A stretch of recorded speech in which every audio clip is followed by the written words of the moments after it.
Morning students. आज हम लोग जेड सेक्शन के सेंट्रॉइड के कोऑर्डिनेट्स निकालना सीखेंगे। तो चलिए स्टार्ट करते हैं। सबसे पहले हमें क्या करना है कि इसको सेक्शन में बांट लेना है।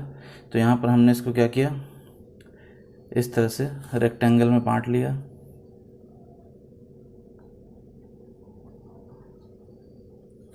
अब यहाँ पर देखिए आपके पास 3 रेक्टेंगल हैं। एक ये रेक्टेंगल हो गया, एक ये हो गया और एक ये हो गया।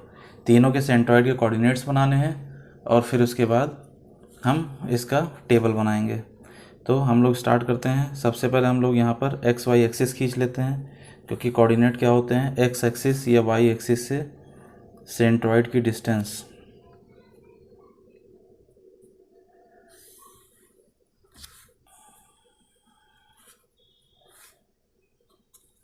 तो यहाँ पर देखिए इसका सेंट्रॉइड, इसको हम लोग 1 मान लेते हैं, इसको 2 मान लेते हैं और इसको 3 मान लेते हैं। तो यहाँ पर देखिए ये 1 वाला हिस्सा, इसका सेंट्रॉइड कहाँ पर होगा, ऐसी लाइन पर होगा जो इक्वल पार्ट्स में बांटती है। इसका सेंट्रॉइड कहाँ पर होगा, इस तरीके से बराबर हिस्सों में जो इक्वल पार्ट्स में बांटती है। यहाँ पर भी देखिए सेंट्रॉइड कहाँ पर होगा, बीच में होगा। और यहाँ भी आपका ये क्या हो जाएगा, G1 सेंट्रॉइड 1 सेक्शन का, G2 सेक्शन 2 का सेंट्रॉइड, और फिर यहाँ पर G3 सेक्शन 3 का सेंट्रॉइड। अब यहाँ पर हम लोग क्या करेंगे कि सबका ब्रेथ और हाइट चेक कर लेंगे। तो इसका ब्रेथ देखिए 100 सेंटीमीटर है, हाइट इसकी 25 सेंटीमीटर है। इसका ब्रेथ यहाँ पर 25 सेंटीमीटर है और इसकी हाइट हमें दी गई है, ये पूरी दी गई है 125 सेंटीमीटर। ये पूरी 125, लेकिन हमें तो ये बीच का हिस्सा चाहिए। तो इसके लिए हम लोग क्या करेंगे, इसमें से जो नीचे वाला हिस्सा है 25 माइनस कर देंगे। तो यहाँ पर अगर हम माइनस करेंगे तो हमारे पास ये हाइट कितनी आ जाएगी,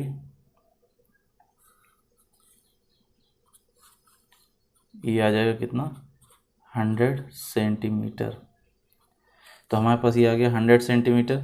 अब इसके बाद देखिए यहाँ पर है, अब इसके बाद इसका ब्रेथ देख लेते हैं। इसका है 100 सेंटीमीटर और इसका हाइट है 25 सेंटीमीटर।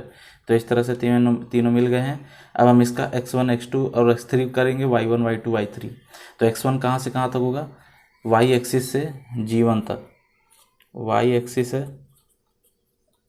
तो y एक्सिस से डिस्टेंस क्या होती है, x कोऑर्डिनेट की y एक्सिस से जो सेंट्रॉइड G होता है वहाँ तक की डिस्टेंस होती है। अब y1 निकालना है, x1 निकालना है, तो ये कहाँ से कहाँ तक होगा, y एक्सिस से लेकर के सेंट्रॉइड 1 तक की डिस्टेंस, G1 तक की डिस्टेंस। तो ये हमारा क्या हो जाएगा, x1।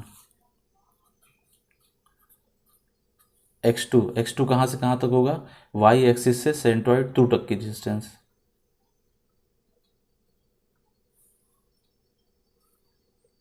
ये सेंट्रॉइड 2 तक की डिस्टेंस, ये हमारा क्या हो जाएगा, x2।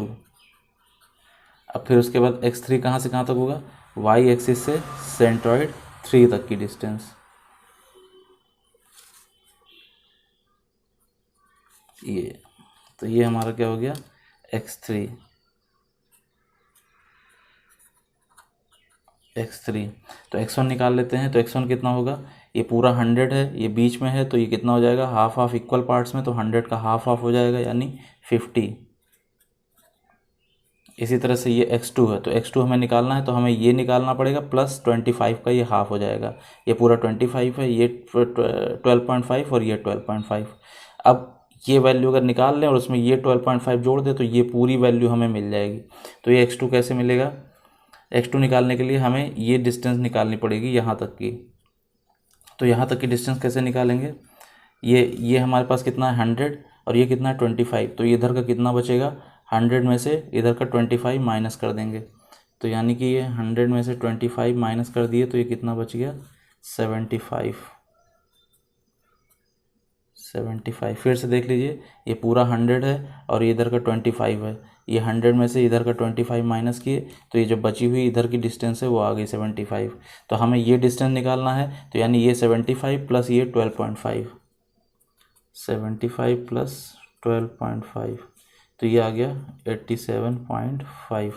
अब हम बात कर लेते हैं इसका x3 का, तो x3 हमें ये पूरा निकालना है, तो यानी कि ये 75 और प्लस ये 100 का ये हाफ ये वाला हाफ, तो ये 75 प्लस ये वाला हाफ, तो 75 प्लस ये पूरा 100 इसका हाफ 50 हो जाएगा 50, तो ये हो जाएगा 125। तो इस तरीके से हमारे पास x1 x2 x3 की वैल्यू आ गई। अब हम लोग y1 y2 y3 निकालेंगे। तो y1 कहाँ से कहाँ तक होता है, x एक्सिस से लेकर के g1 तक की डिस्टेंस, y2 कहाँ से कहाँ तक होगा, x एक्सिस से g2 तक डिस्टेंस, और y3 कहाँ से कहाँ तक होगा, x एक्सिस से g3 तक की डिस्टेंस। यहाँ पर x एक्सिस है ये। अब x एक्सिस से g1 ये है g1, तो x एक्सिस यहाँ पर जा रहा है, इसको इधर ही बना लेते हैं। ये x एक्सिस आपका जा रहा है, यहाँ से हमें बनाना है g1, पैरेलल लाइन के बीच की डिस्टेंस होती है, तो ये है g1, इसके बीच की डिस्टेंस ये क्या हो जाएगी, x1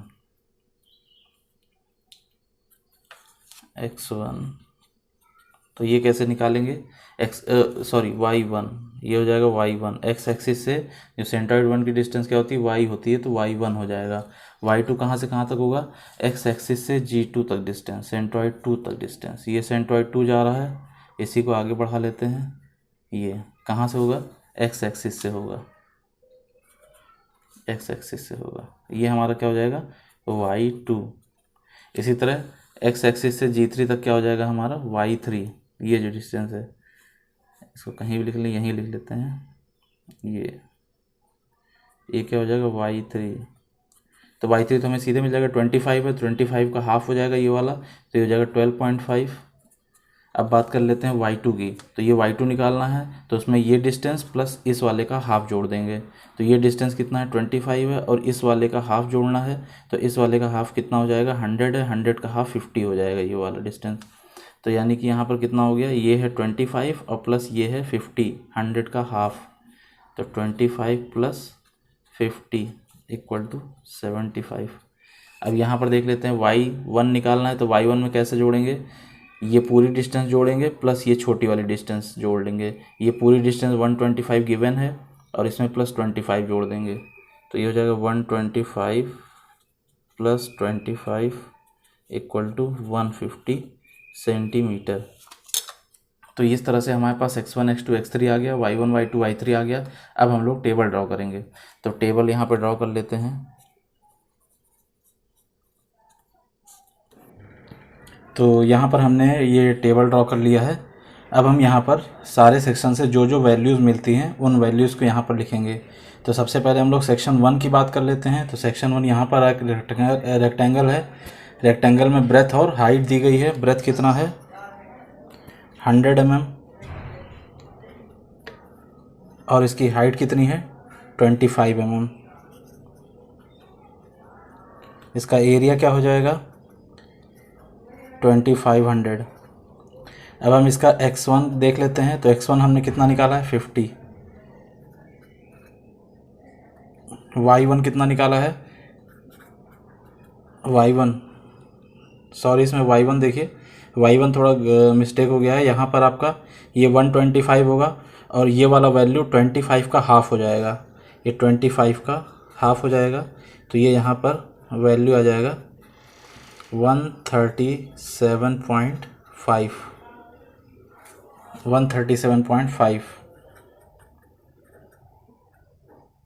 अब इसके बाद हम लोग बात कर लेते हैं नेक्स्ट सेक्शन की। तो नेक्स्ट ये वाला सेक्शन है, इसमें आपका ब्रेथ कितना हो जाएगा, 25, और हाइट कितना हो जाएगा, ये 100 सेंटीमीटर।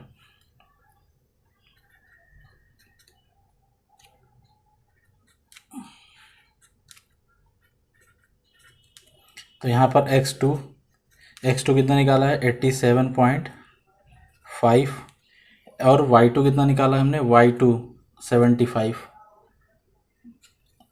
सॉरी यहाँ पर a2 होगा।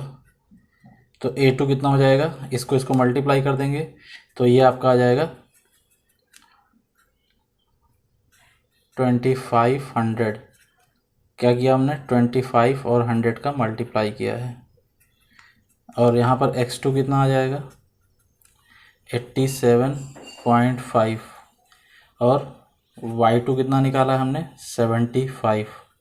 अब यहाँ पर बात कर लेते हैं थर्ड सेक्शन की। तो थर्ड सेक्शन में यहाँ पर B3 कितना हो जाएगा यहाँ पर 100 सेंटीमीटर, और H3 कितना हो जाएगा 25 सेंटीमीटर। A3 कितना हो जाएगा, दोनों का मल्टीप्लाई कर देंगे 2500। X3 कितना हो जाएगा, तो X3 यहाँ पर निकाला है हमने 125। Y3 कितना हो जाएगा, Y3 हमने यहाँ पर निकाला है Y3 12.5। तो इस तरह से हमने टेबल कंप्लीट कर लिया। अब टेबल कंप्लीट करने के बाद हम लोग क्या करते हैं, स्टेप थ्री में हम लोग क्या करते हैं, एक्स कोऑर्डिनेट और वाई कोऑर्डिनेट का फार्मूला लगाते हैं। तो यहाँ पर हमारे पास फार्मूला है A1x1 plus A2x2 plus A3x3 upon A1 plus A2 plus A3। 3 sections हैं इसलिए यहाँ पर 3 तक लिखा गया है इसको।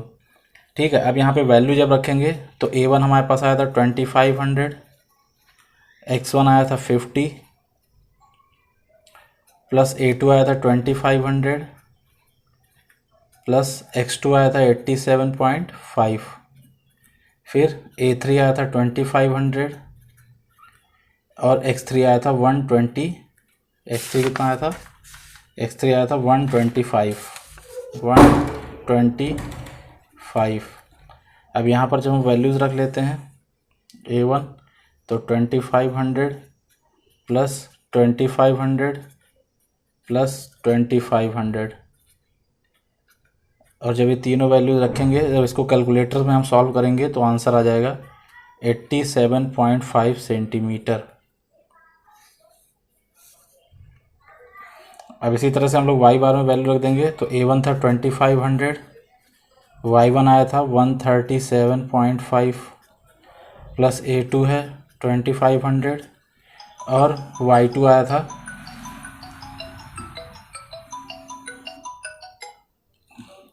Y2। तो Y2 हमने कितना निकाला है यहाँ पर, Y2 निकाला 75, Y3 है 2500 into Y3 12.5 upon A1 plus A2 plus A3। तीनों वैल्यू सेम है, तीनों को सेम रख दिया। तो इसको जब सॉल्व करते हैं तो वाई बार हमारे पास कितना निकल के आएगा 75 सेंटीमीटर। तो इस तरह से हमारे पास एक्स बार और वाई बार का वैल्यू, इसको कैलकुलेटर सॉल्व करेंगे तो आ जाएगा। अब हम इसको डायग्राम कैसे बनाएंगे, तो यानी कि 75, ये पूरा हमारा 150 है क्वेश्चन में, ये देखिए ये पूरा वैल्यू 150 है तो 75 हाफ होगा। इसी तरह से ये पूरा वैल्यू 175 है और आंसर आया 87.5, तो ये भी क्या होगा, हाफ होगा, ये पूरे का हाफ होगा। तो यानी कि आपका दोनों ही ऐसी लाइन पर लाई करेंगे सेंट्रॉइड जो सेक्शन को, पूरे जेड सेक्शन को इक्वल पार्ट्स में डिवाइड कर रहा है।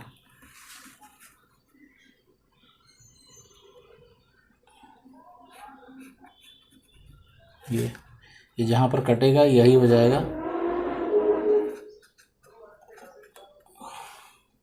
सेंट्रॉइड के कोऑर्डिनेट्स, इस जेड सेक्शन के सेंट्रॉइड के कोऑर्डिनेट्स। ये वाई बार कितना निकला है इज इक्वल टू 75 और एक्स बार कितना निकला है